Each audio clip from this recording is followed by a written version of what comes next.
Hey guys, it's Alyssa, the hopeless romantic redhead.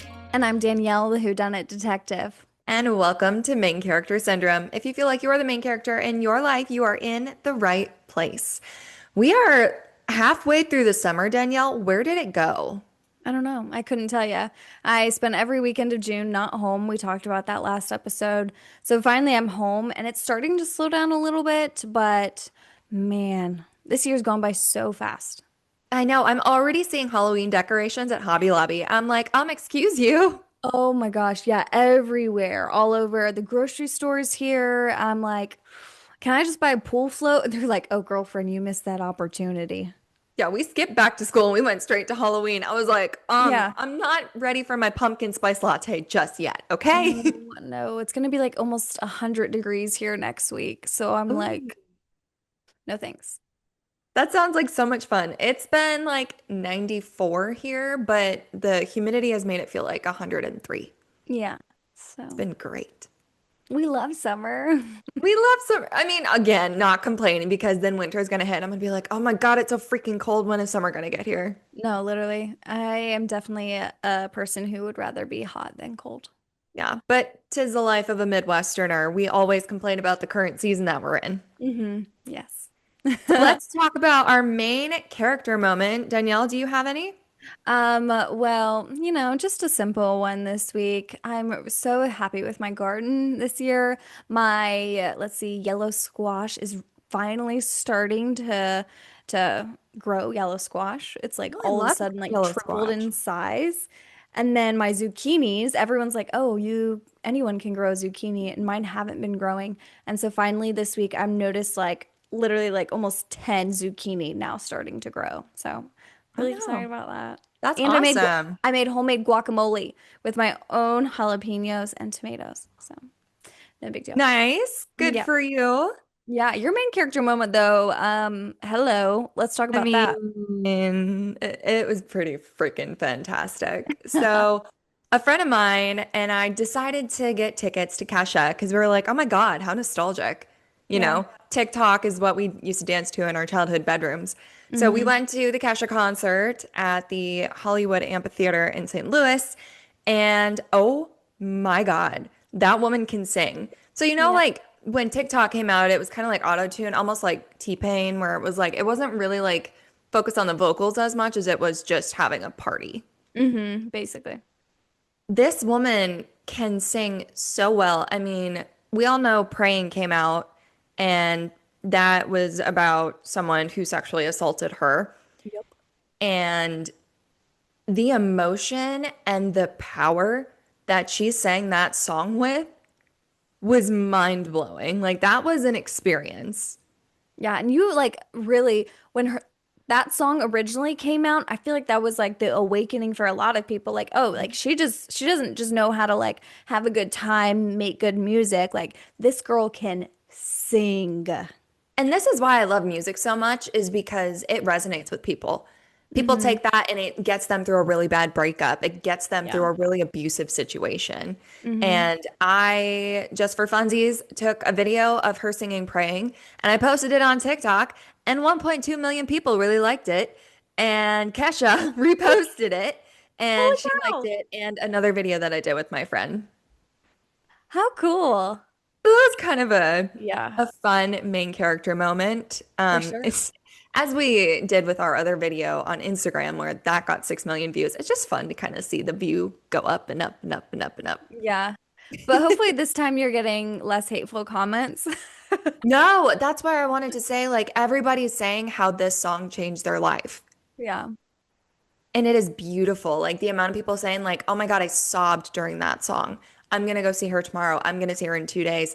This song Hmm. got me through the worst breakup of my life. Like Yeah. this song got me back on my feet." And I that's why I love music.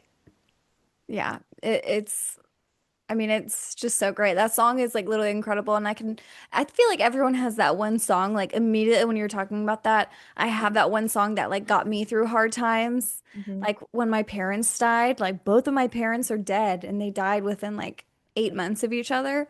The song that literally got me through like the hardest of times was that song Everything's Gonna Be All Right. And I would, oh my gosh, my dogs are freaking out down here. But I would be in my car and I'd be like sobbing Aw. and then playing that song and singing it. So like we all have that song and it's so important and that's such a powerful song by her. Yeah. Also, people, I guess on TikTok, there was something going around about Kesha's concerts being boring. And What? it all stemmed from this concert in Utah, where everybody was kind of like standing around being bored, or they're just sitting down, not really vibing with the concert, because a lot of them were Mormon. Mm. Okay. And Kesha might not be Mormon vibes, you know? But I don't know what they were talking about because I had a blast and a half. The Yeah. last time I had this much fun at a concert was Pitbull and T-Pain because I was just dancing around to every single song. Yeah. Plus, Mm. she played a lot of her old stuff. People are like, she never played her old stuff. I was like, what concert did you go to? Because she sang up to many of her old songs, including Dinosaur, which Oh man, never really got dinosaur. played that much.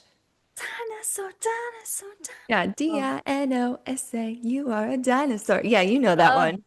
that one. My younger sister and I would bop so hard to that. It was great. That's so funny. But then I also got to listen a lot more of her new songs that I actually really, really like. So, Mm. Red Flag, Yippee-Ki-Yay. I didn't Yeah. like that one when it came out, but now it's kind of grown No, on that me. one's good. That one's So, good. And like the day that we are recording this, I will say I'm gonna date us for this episode, is the same day that the CEO has been exposed for having an affair oh my with God, I his saw HR that. representative at the Coldplay concert. Today is the day that that was leaked. Yes, I saw that. I just saw the video about that like 30 minutes ago. Oh Oh, my God. it's like How all over my feed. Is just meme after meme after meme, and I'm like, oh my gosh. if you're gonna have an affair, don't go out in public at a concert where there is a jumbotron getting crowd shots and Yeah, and like doing like celebrity cams. when you see the Jumbotron happen, you would think that you would be like, okay, let's just like step away from each other for a minute. But the fact that it's like other people there were like other coworkers of theirs, like, Hmm. and they knew about Oh, this they knew. and they're like, oh, like I'm like, oh my gosh, all of you guys suck. The Like girl that next poor to her, her wife. face was so red and she was just like, She's like, oh snap. Literally, that poor wife. I feel so terrible for her. Like so terrible, but I couldn't it's imagine. crazy. I mean, again, if you're gonna cheat, don't do it so obviously. But just don't cheat. So honestly, Don't cheat, obviously, I but hope his wife divorces him and takes more than half of his money. all of his money because she's got proof. Yeah, like, okay, emotional damage out the wazoo. Yeah, I would say Oh, so. well, that's a tangent, but Let's talk we're about getting emotional emotional. about a lot of topics here, but you know Yeah. what else gets you emotional? Queen of Shadows. Let's Yes. get into that. It is the fourth book, of course, of the Throne of Glass series, and we have been covering this book in a deep dive. In the last episode, we did 1 through 21. This episode will be 22 to when did we say, Danielle? I I think believe it was 41. 40, it looks like 43. Oh, okay. So 22 to 43. Cool. And a lot has happened. So we left off with Aelin has saved Adian, and she was not able to save Dorian or kill him in a sense. He is And still controlled by the Vogue Prince. And just so everyone knows, once again, we're on the fourth book. So if you have not read books one, two, three, if you have not read up to chapter 43, we are going to give spoilers. So go back and read those or listen to our other episodes, which we recap and then come back here because we're going to literally deep dive into this and spoil things. Yeah, I probably should have said that first. But yeah, 10 out of 10 recommend reading these books instead of just doing the recaps because they are amazing, Danielle. Yeah. Okay, I need to scroll back to my starting point because I was We're like, what chapters are we on? starting at Okay, chapter 22. chapter 22. Kael is pissed at Aelin for trying to kill Dorian. He refuses to believe that Dorian is past saving. I feel like also because he just feels so guilty about leaving him there that he's like, he's fine. Yeah. Everything's gonna be fine. Hmm. Aelin then explains that Dorian is gone, and she did everything that she could to see if he was still in there. Here's something important. She gave him 1 minute to show her a sign that he was in there. That was crucial because she put both herself and Adian at risk and everybody else that helped her. Hmm. Because of this, Kale is wondering about Aelin's intentions, thinking that she's lying, and he goes to blow off steam in the sewers to try and kill some Volg and save some prisoners. Kale finds the sewers are empty and the prisoners have been relocated. He then finds himself going to Nezrin's family home, where Nezrin almost sides with Aelin, telling Kale he has to think about who will rule Rifthold if not Dorian. Kind of like, we gotta face the music here. This is a possibility. He's gone. She's looking at the bigger picture of a world without oppression. She then opens up about her past and some racial prejudice that she faced, and then the two share a very vulnerable moment. It's kind of sweet. Yeah, except chaos sucks. I also, yeah, Kale sucks.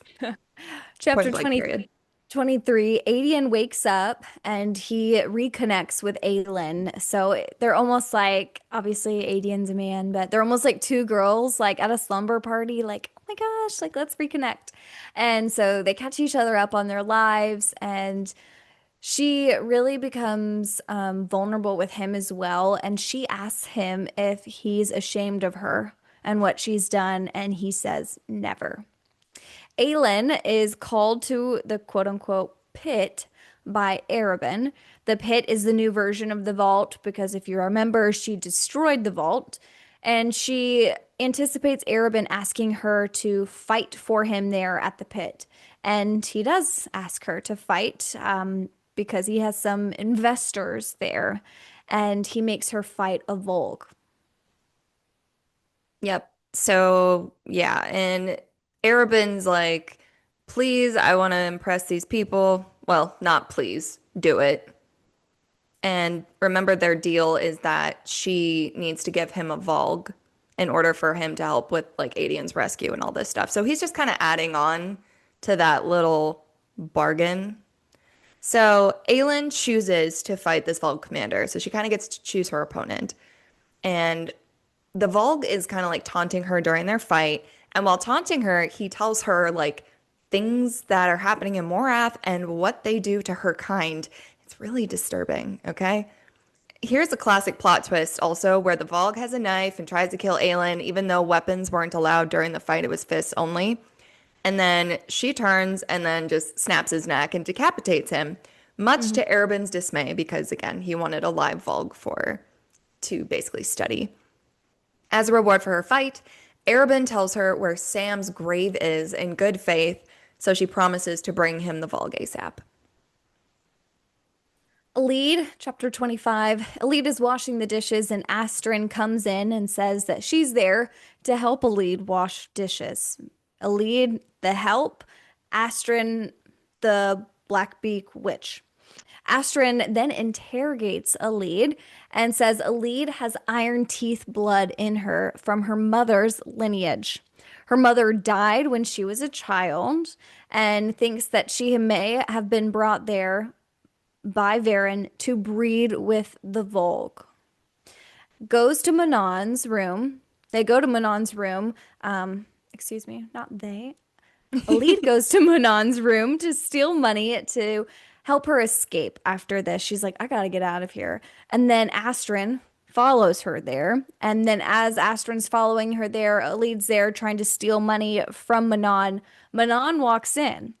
We learn that the Blue Bloods are then eager to mate with the Volg, and Manon escorts Elide back to her own room and says that she can keep the money.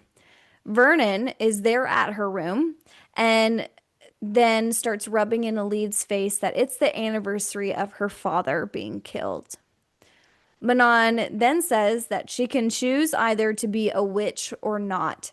And if she is, then she will get her protection from Vernon. So she's like, if you're one of us, you have our protection. If you don't want to be a witch, then good luck. And then she chooses to be a witch, and she is now a black beak.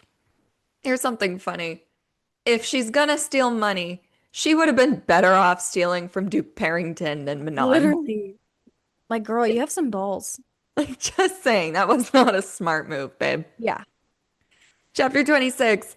Aelin has been up to shenanigans as always, and Adian is struggling with not being able to go with and protect her. The two are on a walk when he expresses his concerns for her safety and his protective instincts that he has for her.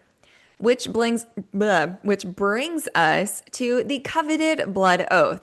Aedion still thinks that he's going to be the first to take it, and it's his right, and Queens and Terrason only have one that takes it as tradition. Mind you, in Heir of Fire, Rowan is the one that took that blood oath. Aedion does not know this. Aelin doesn't want to tell him, and she doesn't say anything about it, thinking that, I'll tell you eventually. It'll be fine. Kale then shows up and reveals that the Shadow Market has been destroyed and everyone in it was killed, as was rumored the rebels were meeting. Then in chapter 27, we learn that there is a creature living in the sewer. So, more than just the Volg down there, this creature emerges from water, and it's a creature that we learn that has been carved into the clock tower. And it is labeled by Aelin a word hound. The creature then asks a Volg there in the sewers for a report on their search for the general, Adian. And she realizes, Aelin, that this is the voice of the king. She sneaks away back to her house, and Adian is really worried for her. They begin to share battle stories and show their scars, and he is going absolutely stir crazy inside. So then the two decide to take a walk, and Nezrin meets them outside the place. They all go to a bar, and on the way home, Rowan shows up. I love this. This one was like listening to it in the car is so much fun because then they're just like coming on from the bar and all of a sudden they see this figure and he smells like pine and snow. Adian, it's from Adian's point of view. And we know what that smell is like. He doesn't, but he's figured this out. And Nezrin's like, who's that? And he's like, Rowan. Oh, I just love it. Okay. Chapter 28. Rowan Whitethorn has entered the chat. We find out that he stowed away on a ship to get to Rifthold and disobeyed Aelin's order to stay in Wendlin. He disobeyed his queen. That's not exactly a good thing. Rowan recalls having a very hard time losing his magic and being physically ill because of this. And because of that, he smells very bad. So Aelin makes him take a bath and she washes his hair, which is a very intimate moment, but something that feels very normal for them. While rummaging through Aelin's dresses and, well, just snooping, he finds a dress with a dragon, like a cutout in the back, or a golden dragon in the back. It's a very sexy dress, and basically tells Aelin that he would like to see her wear it someday. Aw. Rowan and Adian meet, and Rowan smells Gavriel. Remember, Gavriel is a member of Rowan's cadre all over Adian, indicating that Gavriel is his sire and father, and that means he is part Fae, which Adian never knew of, but Rowan thinks it's for his own good because Maeve would have leveraged him against Gavriel if she knew. Rowan then lets it slip that he took the blood oath, and Adian is furious. He starts questioning Aelin's loyalty to him. He says some harsh things. He curses at her, and it makes Aelin return some curses. And then he storms out after Aelin tells him to leave. Rowan's just casually like, well, I'm bloodsworn to you. Yeah. Like no big deal. And yeah, Alien, I mean, he worked his whole life for that. Like he was like, this is gonna be my greatest honor. And I really felt for him. I did feel sad, but I was like, dude, you can still swear to her. I don't know. So It got it him was, through basically having to do what he did for the king. Like he yeah. did all these horrible things with the blood oath as a goal. Mm-hmm. So now So he's I like, mean, what's left? it was definitely a letdown, but yeah, he like said some really mean things to her and she kicks him out. So then in chapter 29, it's just Aelin and Rowan now, and we're in Rowan's point of view, and he's thinking about how beautiful Aelin is. And we learn that he's had nightmares of her giving Maeve the word key in order to save him.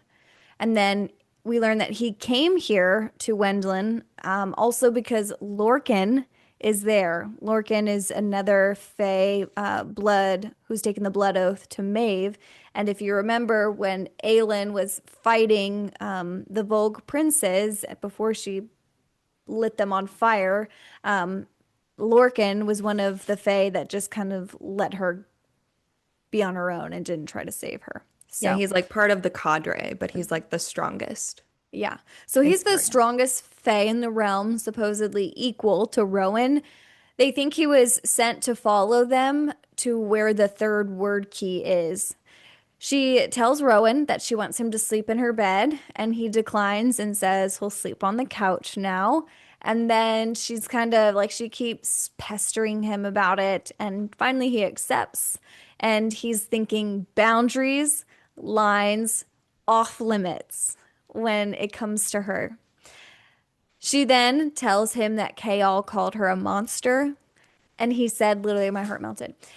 He tells her she's not and replies, if you're a monster, I'm a monster. I was like, oh, it was sweet. It was I very love sweet. him. She then puts on a really sexy nightgown, trying to tease him. Like she is trying to get something started. And it's not really working.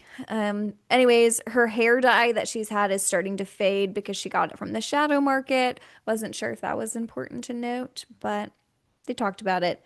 And then finally, Adian shows up at breakfast. He stayed all night on the roof, and she tells him that he could still take the oath. And he says, not now. When she's crowned queen, he will. And they make amends.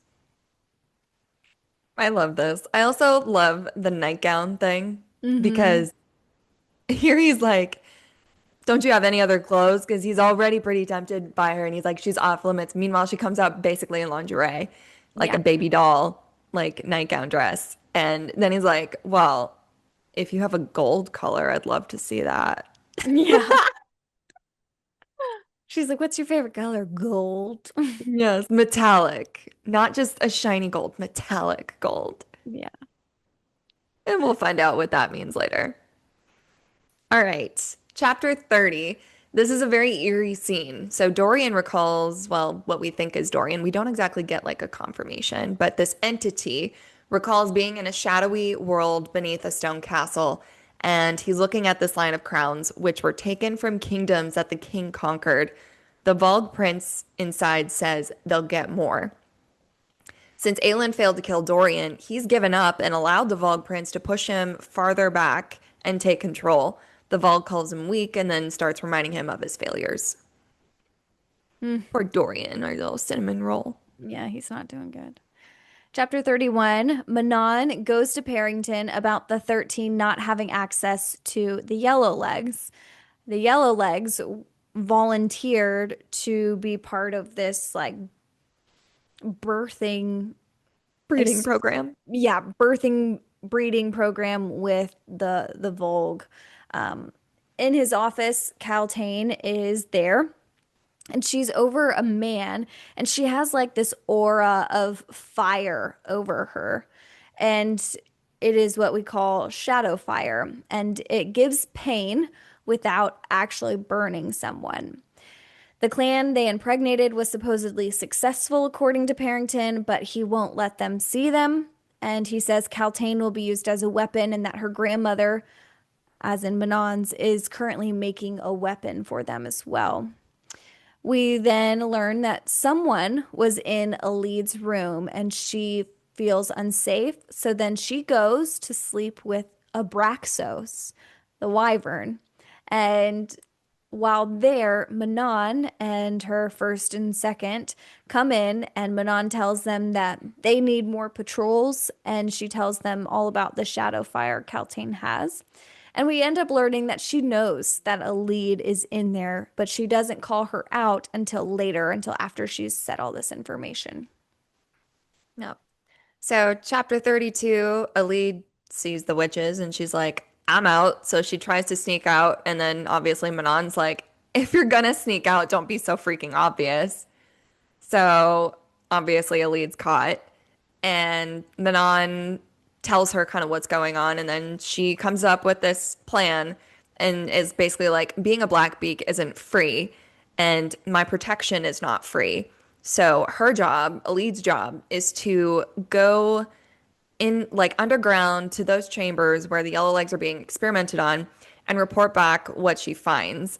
Little does she know that it was actually Manon who was in her room to scare her, so she'd do this for them. Alid later finds that her uncle is being extremely creepy and touchy with poor Caltaine, who's basically an empty shell at this point and can't defend Yeah. herself against him or like has no will to live. Mm-hmm. And Alid makes up an excuse for Caltaine to follow her and gets her away from that monster. Elide then asks Manon about getting poison. Then in chapter 33, Adian is now training with Rowan, trying to build up his strength, and they're there at the warehouse. Lysandra shows up to bring this new person, Rowan, clothes because he doesn't have any. And Rowan and Adian talk about how they will come up with their own plan for this new court and their own kind of laws. And they talk about how they are the backbone for this new court Can I just together. point out that you said cow? Uh-huh. I don't know what I meant. Come up with their own cow. I have no idea. Yeah, I my love reading notes our say notes. cow. I looked at that and I was like, I don't know what I meant. I'm gonna keep going. It sounds fine. Um, yeah. So they're gonna be the backbone for this court together. So they're kind of starting to work together. And they talk about how this new court will be based on protecting and serving, but not just serving the queen, but kind of serving the people, just being way better than obviously the king and Rifthold. Lysandra says that wagons are being sent to Morath with the missing people Kael has been looking for. Arabin knows that the king is targeting people with magic in their blood, and she tells them all this information. And then Aelin meets with Kael about maps to the castle where they can enter to eventually take down the tower. Him about the missing people being taken away, and the rebels are now deciding to go after them to try and rescue them. So, despite Kael constantly sucking and being mean to Aelin, she's like, "Here's an olive branch. Here's an olive branch. Like, protect your people now." And yeah. Yeah, she pretty much, I mean, she treats him with, I mean, whatever kindness Aelin can give, Mm-hmm. but she's always sassy. But it's not like she's like isolating him or targeting his people like he thinks she will. So, I Yeah. mean, she's not doing anything to prove his suspicions correct. Yeah. Well, he still blames her for the shadow market being destroyed, so Mm-hmm. that's fun. I also want to point out, what was it? Oh, when they said that they were gonna basically build a better kingdom, the bar's very low if they're trying to build a better kingdom than the king. Yeah. Just saying. Um, but no, also with all the fun POVs that we get in this book, we get a lead, we get Manon, we get Rowan and Aelin and Kael. We as a reader know what's going on and why those people are being taken to Morath when the characters don't. So it's always Mm-hmm. fun to like know what's happening and see how the characters also find that out. Yeah. Okay, chapter 34. Aelin and Rowan go on this cute little tour date around the city. They eat delicious food and then they kind of just see a bunch of fun places. And then Aelin sees a flower merchant kind of insinuating, like, hey, if you were a man, you should buy me some flowers. But then she really stops as she's Yeah. like seeing like the horrific like expression that Rowan is making. And then she's like realizing that his mate, Lyria, sold flowers too. Remember, Lyria is dead, and Mm-hmm. Rowan blames himself for her death. Then Aelin and Rowan are both super vulnerable at this point, and they tell each other, or they kind of discuss about like the loss that they both had to endure. Lyria for him, Sam for Aelin. So to take his mind off the tanked mood, Aelin takes Rowan to the theater up to the rafters, which is like her favorite secret spot. Only the theater is dark since the last performance in Air of Fire when the slave camps were liquidated.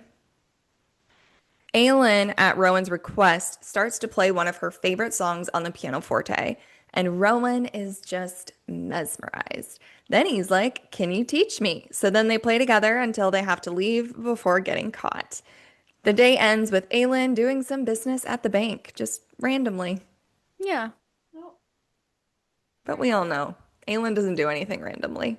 yeah, right. When first read that, I was like, where is okay, bank stuff. But yeah, that's really important. So chapter 35, Kale and the rebels end up rescuing the missing people being taken out to Morath. Um, and him and Nezrin make amends because he had like snapped at her and he's like trying to be friendly and he's like asked her to go for a drink and then we learned that all of the other rebels that they're working with, they're all like, we want to leave Rifthold. Like, this isn't good. Things are not going well here. We just want to leave. And so they talk about how the king has been planning what he's doing now for years, despite this sudden rush to quickly take all of these people away.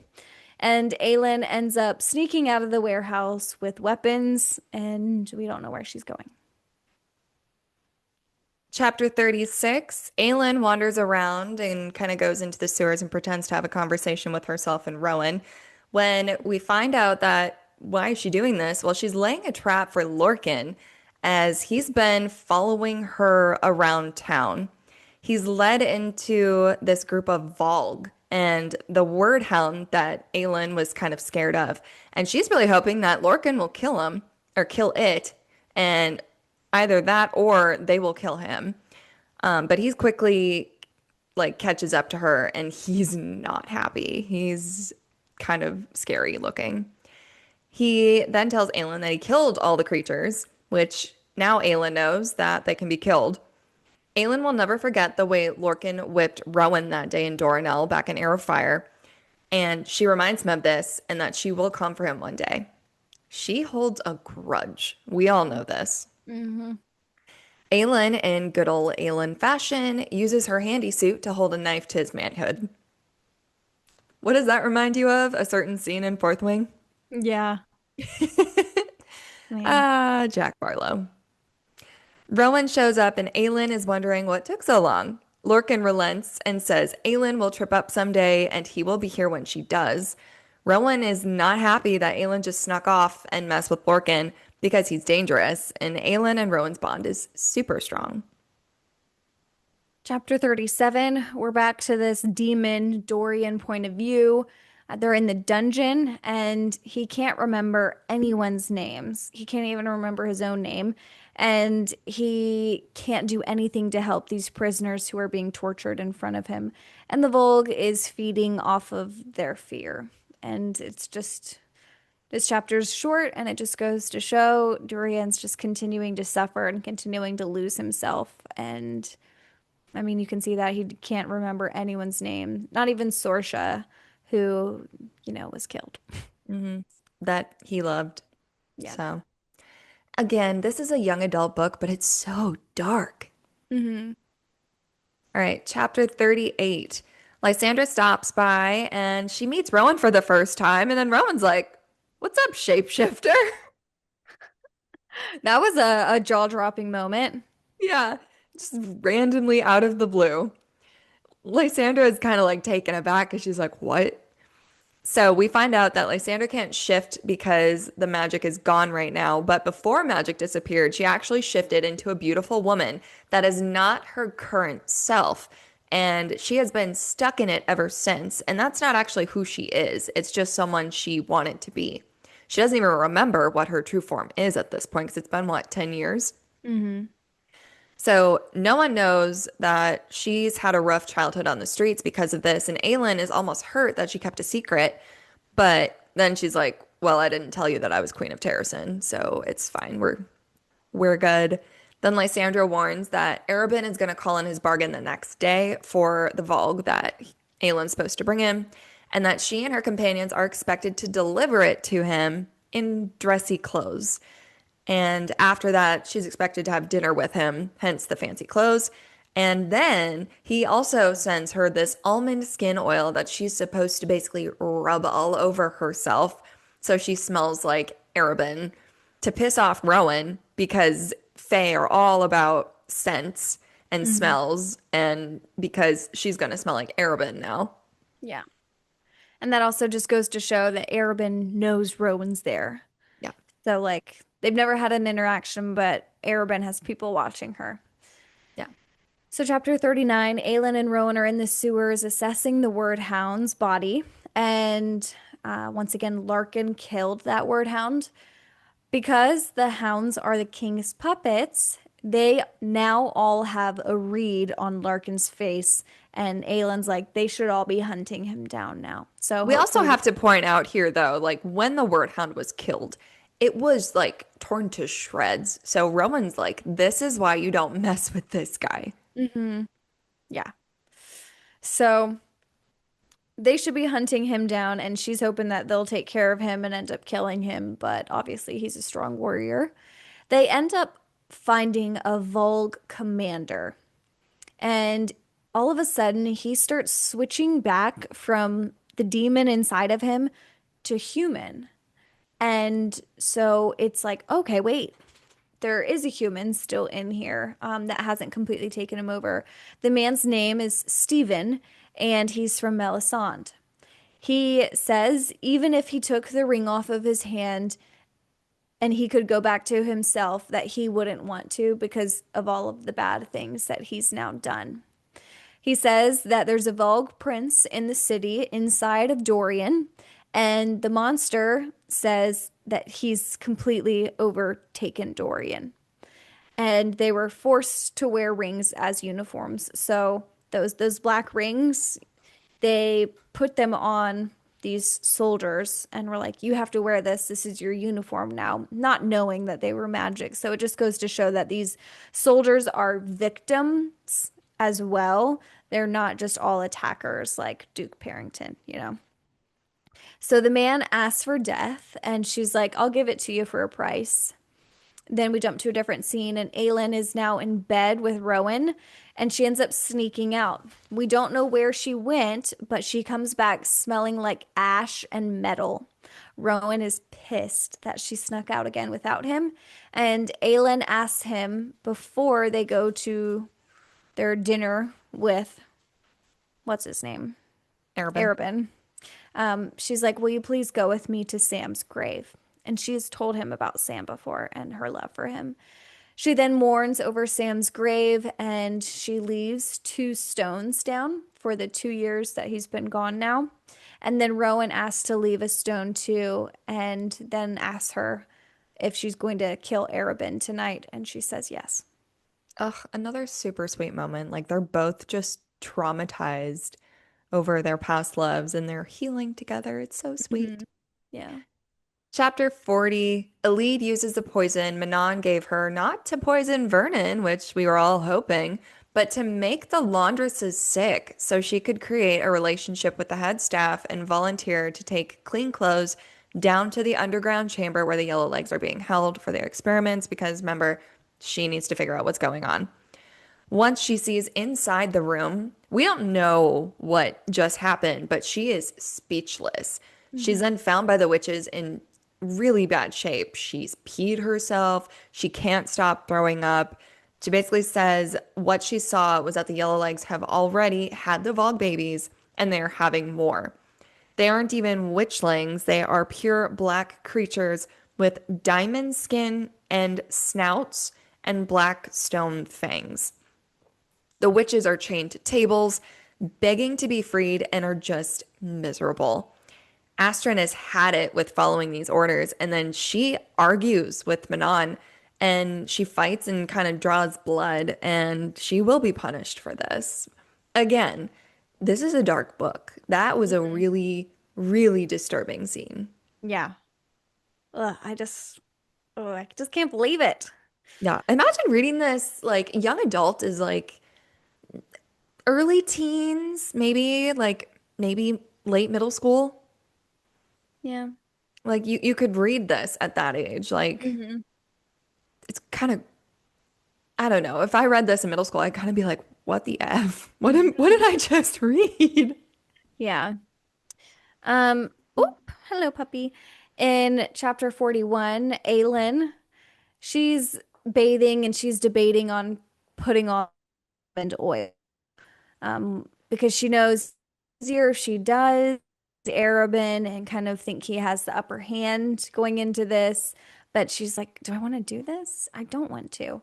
Um, then Aelin ends up putting on this sexy black dress with the gold dragon on the back that Rowan had said that he wanted to see her in. And he is in absolute awe, like jaw to the floor, drooling. And then Rowan and Adian end up agreeing to each other that they're going to help her kill Arabin. Hmm. Yeah, I love it. He's like, that's my girl. Yeah. All right, 42. They arrive at Arabin's with the Volg, and Aelin and Rowan are like having a full-on silent conversation with each other at this point. Yes. Remember in the previous books, they would just kind of like glance at each other and like gauge what each other was thinking. At this point, they're having full-on conversations. So that I don't, Hmm. something is going on here. Yeah. So that was something to point out. And Arabin here points out that she used the skin oil, and then Rowan thanks him for sending the skin oil because his skin was dry, meaning that he also used it. And Arabin's kind of just like taken aback, and he's like, "Oh." And so, because here's the thing with, I've also learned with Sarah J. Maas and like ACOTAR and stuff is that like the Fae, not even real, but the Fae lore is that scent is like super important to them. Like you can scent your mate on another person. You can basically smell anything in the entire world and everything has a scent. So the fact that Rowan also put that on there was kind of like an F you to Arabin, like you thought you had me Hmm. but I'm gonna turn the tables on you. Now we all smell like almond. Yeah, It's that made great. us smile. I was like, that is amazing. So Arabin takes Aelin into the dungeons where the Vogue is being kept. Here is the worst part. The same cell that he's using to interrogate the Vogue is the same cell that Aelin last saw Sam dead on a table. And Arabin, of course, knows this, and he's using that Hmm. against her, which is so cruel. Rowan somehow knows this, and he's not happy with Arabin. He's like, "You're gonna die tonight." Arabin kicks Adian and Rowan out, leaving him and Aelin just to interrogate the Volg. So they're interrogating the Volg, and it reveals that it doesn't know how the king controls the Volg army with the rings, but that person does have to have the blood of the ring bearer inside them. So basically, the king has to ingest blood of his army. Then Arabin kills Volg and takes the ring it was wearing. Lysandra then enters and Aelin subtly exchanges a note with her. Arabin tells Aelin he tried for months to get her out of Indovir. I didn't have a hand in sending you there. Hmm. Dinner is served, and Aelin and Rowan are having a scandalous conversation because Aelin looks fine as hell, and Rowan is absolutely smitten. And Aelin then reveals, just for funsies, that she's not wearing any underwear with that dress, prompting Rowan to basically choke. Aelin realizes that the room has kind of gotten silent, and Arabin has asked her a question. She then asks him, like, "I'm sorry, can you repeat that?" Like she wasn't listening, and this kind of gets on Arabin's nerves. And then she finds out that he said if she's enjoying destroying his investments and properties. Yeah, it was just kind of like a mic drop moment. It's Um, classic Selena Sardathian, Aelin Galathynius. It's my favorite like side of her. She is so clever. yeah. So then in chapter 43, Aelin acts confused and Lysandra looks shocked to hear this. Lysandra gave her the details, we learn, to adjust her plan to get back at him. So we're going back way many chapters now, where Lysandra was like, don't trust Arabin. Like, we need to come up with a different plan than what he has. And so now this is revealed. So she gave her details to adjust her plan to get back at Arabin. And it starts with basically, he mentions her ruining the vault. And she ruined the vault, which he had a bunch of money invested in. And then, if you remember, this is where the plan comes into play that Lysandra changed. When she's going to rescue Adian, she disguises herself. And we remember Adian being like, she walked out looking like the dancer and then walked in looking like a man. So she disguised herself as a man, as one of Arabin's clients when freeing Adian. And witnesses told the king they saw this man. Someone in the crowd, while right before the rescue, was like, hey, so and so. And she responds and waves back at them, pretending to be this man. So they also stole two of this investor's carriages in order to rescue Adian, trying to pin this on him. And he told the king that Arabin had taken them to free the prisoner. So this investor who is being questioned by the king is like, it wasn't me. Someone's pretending to be me. Arabin is the one who took my carriages. And then Aelin and Arabin end up sitting down one on one. He's like, let's negotiate because I want you to stop setting me up and almost getting me killed by the king. And then she is like, okay, I want my family necklace back and I want your help in taking down the king. He gives her the necklace. He's wearing it. So he had already assumed that she was going to ask for it. And then she goes to walk out and he says, that he's going to enjoy having her back and slips the word stone ring on her finger that he cut off of the prisoner's finger.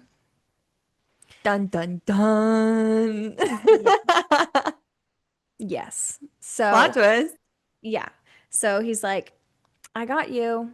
You know, you're mine now, bitch. You and me were together, and this prisoner told us how to control people with the ring, you know. Yeah, he also like cuts her and like tastes her blood, so he has that in him because that's what the Valk told him. This was like one of my favorite chapters again because it just shows like the pure genius that Aelin is just so smart in her planning, and this plan was well thought out from the man that she pretended to be to the carriages to the flowers, the glass flowers, and the reactive agent that created the smoke. And And the then all pit. the way up to the vaults and Hmm. destroying his investments. I mean, she is such a smart girl. Yes. I don't know anyone 19 years old who would plan like this. Hmm. No, it was genius. And she had Lysandra's help. So, I mean, that just goes to show this whole 180 in their relationship. Like, they really have like helped each other out and like girlhood, we're together. So, Yeah, it was almost kind of like whiplash, this relationship, because Selena was like, I hate you. And then Lysandra's kind of like shows that she's not a completely crappy human being. And then she's like, okay, you're fine. yeah, like, okay, like, let's come up with this plan because Arabin sucks. I love it. Well, Hmm. if you thought that was crazy, things are about to get even crazier in Hmm. episode 3 of our deep dive of Queen of Shadows. But until then, to the readers who listen, we'll see you later. Bye, everyone.